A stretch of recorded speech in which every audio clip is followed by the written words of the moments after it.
Well, this poor thing is getting a light upgrade. I took the fluorescent bulb out. Got to do some wiring, get rid of the transformer and get rid of the starter switch, and just hardwire the LED light to it. And I got a 2-foot LED. I said 20-inch the last time. It's 2 feet. So I'm just going to center it on here, and wiring it is much more simple than actually wiring a fluorescent. So I'm not going to bore you with all of it. I'm just going to let you know that this right here is the power cord, this brown one. The power cord's all I'm keeping. Power cord is going to power the clock, and then 2 wires are going to power the LED light. All of the other wires, these ends, the transformer, my daughter's buying a new car, so she's all excited, and the starter, that's all going to just come out. So I'll show you guys after I get it done. Alright, I just really quick put power to it, and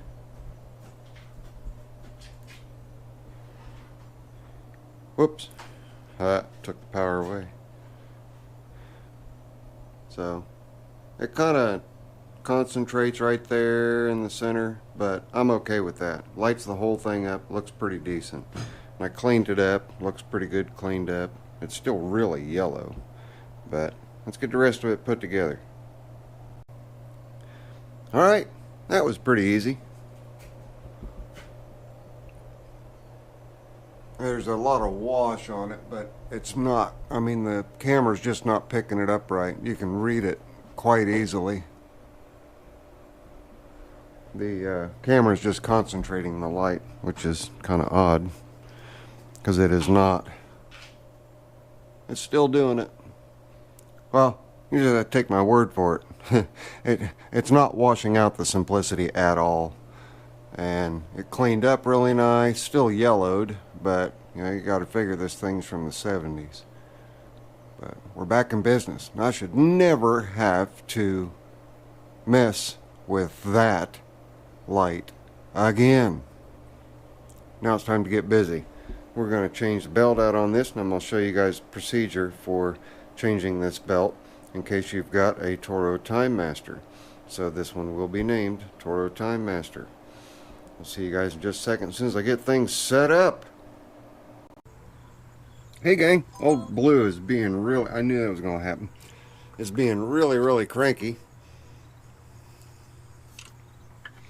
And we are going through the electrical system here. I'm moving the microphone so that it's in a better position for when I climb up on there. We got to get that cap and rotor off. I replaced the ignition module, and that didn't cure my little hesitation problem. So now what we're going to do is right here we've got a new cap. You guys might notice I've got the firing order on the cap, as well as having the wires numbered.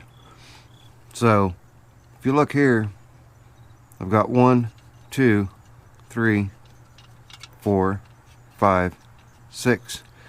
So how is that the firing order? Well, this is GM's second odd fire engine.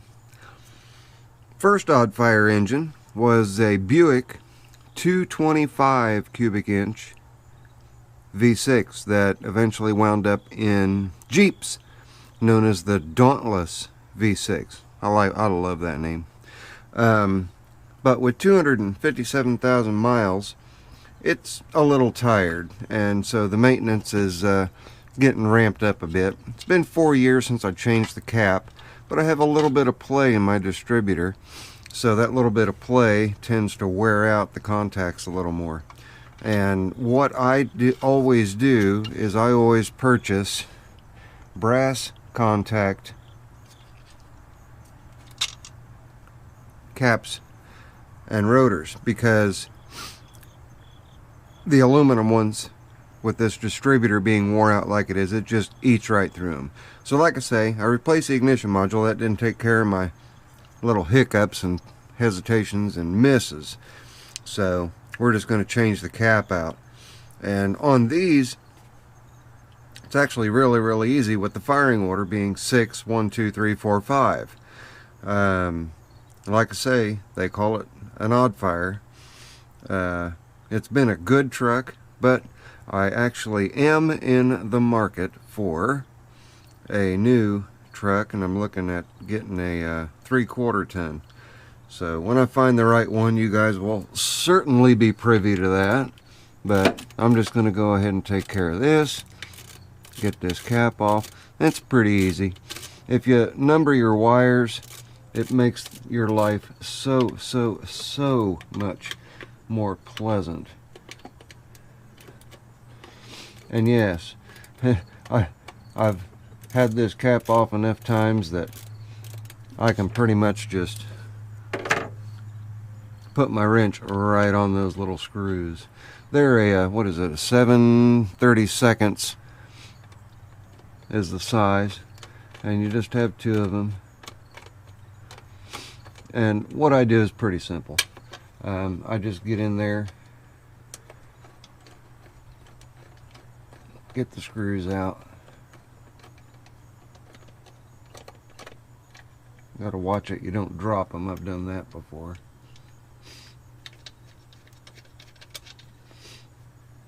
Got to keep them screws safe, right? You lose your screws, you're screwed. Haha. The other one. Now what I'm going to do is just transfer the wires over.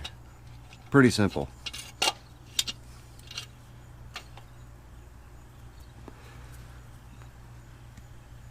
It is a little bit tight and a little tricky sometimes, but with this particular engine with the 4.3 liters, it's really easy, especially if you've got your wires numbered. So let's just pop all the wires off. Get them all off of there. Got a new coil on this as well. And what it was doing was just hiccuping. And I always buy lifetime warranty items. Now the cap and rotor, they're consumables. You're not going to get a lifetime on those. But the ignition module does have a lifetime warranty.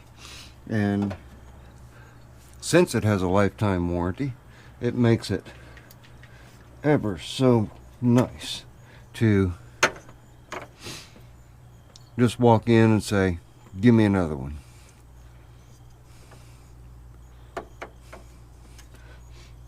Now we got to find where's the slot?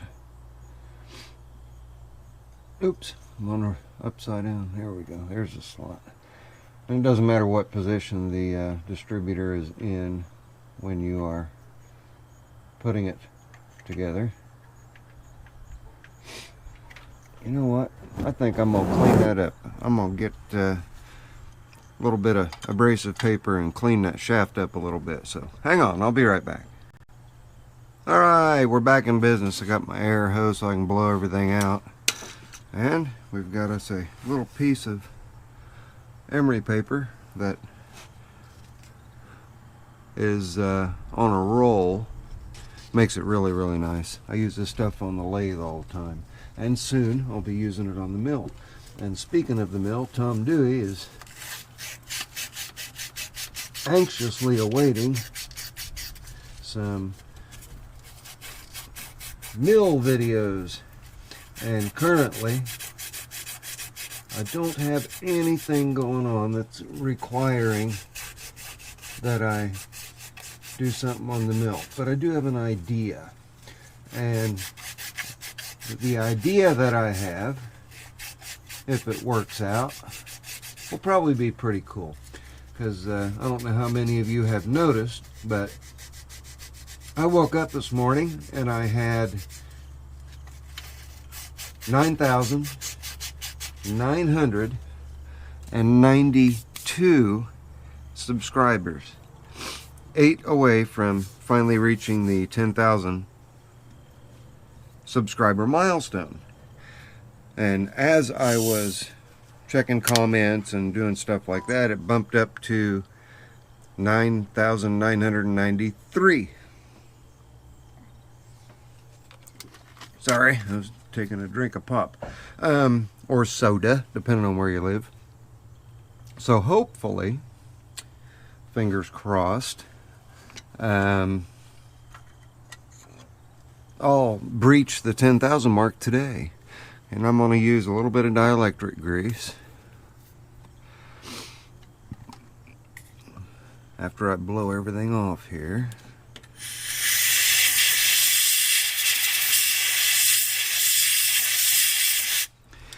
Now that dielectric will also make it easier to relieve that rotor. And the rotor does have a tab and it makes contact with that shaft.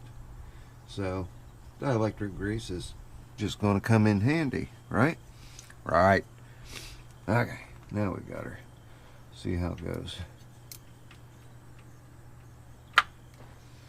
Popped right in there. Now, take the new cap, we'll set the new cap in place, and then just go in reverse. Take the wires, put all the wires back on, and give her a start and see how she sounds. What do you think? Is that going to work for you guys? How she starts, how he starts. It's got a little bit of a rock to it. Let's go ahead and tighten those down and see where we're at after we get that tightened down. Again, 7/32. That one started.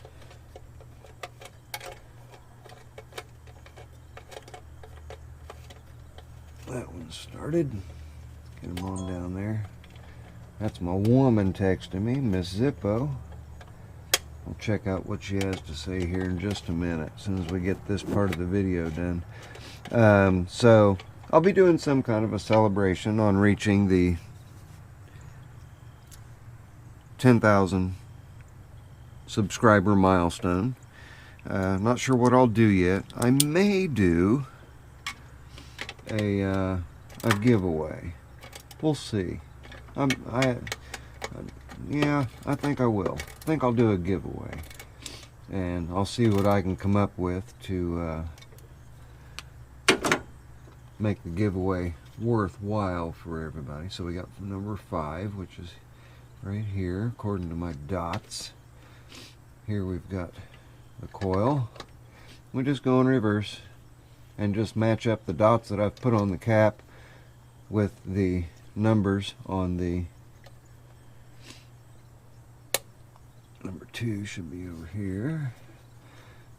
Just match up the numbers on the plug wires with the, there's number 6, dots on the cap. One more, number 4. There we go. Got that all done. Now we're going to, I'll show you guys the inside of this one. I don't know how well you're going to be able to see it, but those contacts, they just get wore down over time. And like I say, this distributor is tired, and it's got some play in it. Not quite to the point of needing replaced, but 4 years for a cap and rotor is a little short on time. But at the same time, I'm not going to argue too much about it. So I'm going to pop the camera off. Yeah, we don't need to do that. I've got everything out of the way. Let's just go ahead and hit that key and see what we've got. You guys sit tight for just a second. Let me get around there. Get everything out of the way so we don't suck anything up into the fan. And we'll hit the key. Are you ready? Oh, woo, I'm ready. Let me move the camera just a little bit.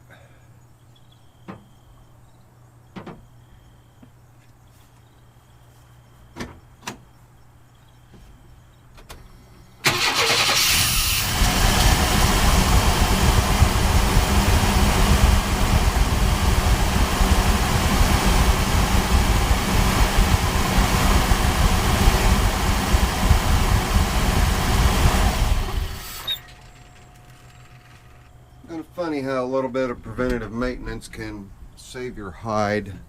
And when I say I'd be driving down the road and it would misfire, and typically that's your ignition module thinking about going out or something to that effect.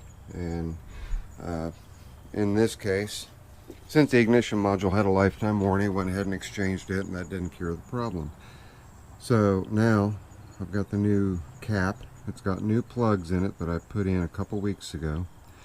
And now I'm going to take her down the road and see if she's still spitting, sputtering, and popping. If so, then I need to come over here and pay attention to my throttle body. Now, I rebuilt the throttle body 3 years ago, and everything was working just fine. But I do have a broken tab on the release on this throttle body injector, and I'm not so sure that I have real good contact, so I may end up ordering that harness just to make sure that I've got a real good contact on the fuel injectors. But that's enough on the babble side.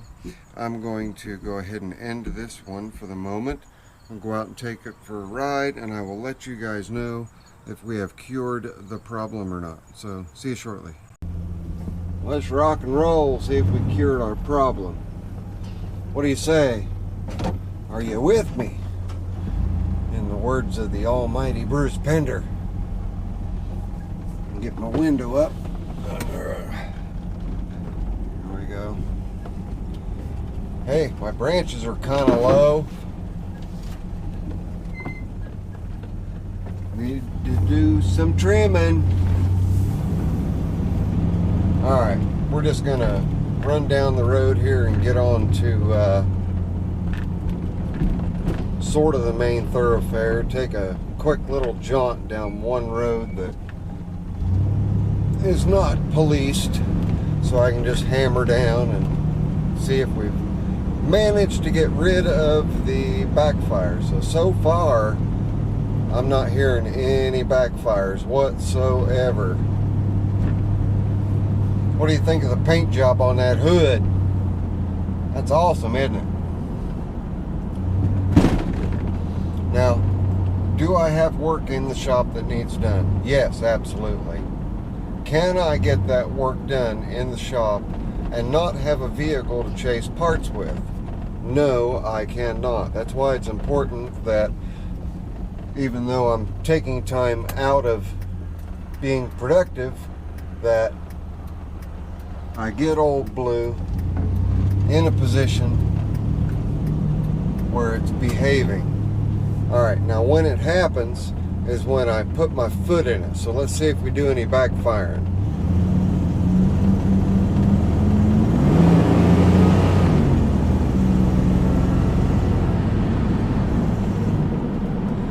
No backfires whatsoever.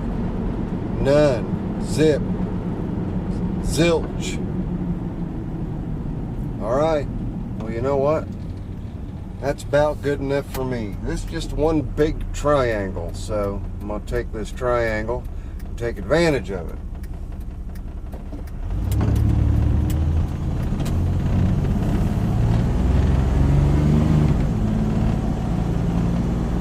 Old Blue's back to being normal. And it was a real quick fix. You guys saw it didn't take any time at all to change that out. I had more time in going to get it than I did in actually swapping it. So there you go, guys. Old Blue is back to being fat and happy. We'll catch you guys on the next one. I know this one's a little out of the ordinary because for a vehicle, but smash that thumbs up button for me. And if you're watching this and you're not subscribed and you follow my videos, why don't you just go ahead and subscribe? Then hit that little bell icon. That little bell icon is going to send you a notification on your mobile device or on your computer and let you know when I post a video. So this one's going to get posted. If you want to be notified of the next one, hit that subscribe button now, and then you'll know when I've got videos coming up. That's it.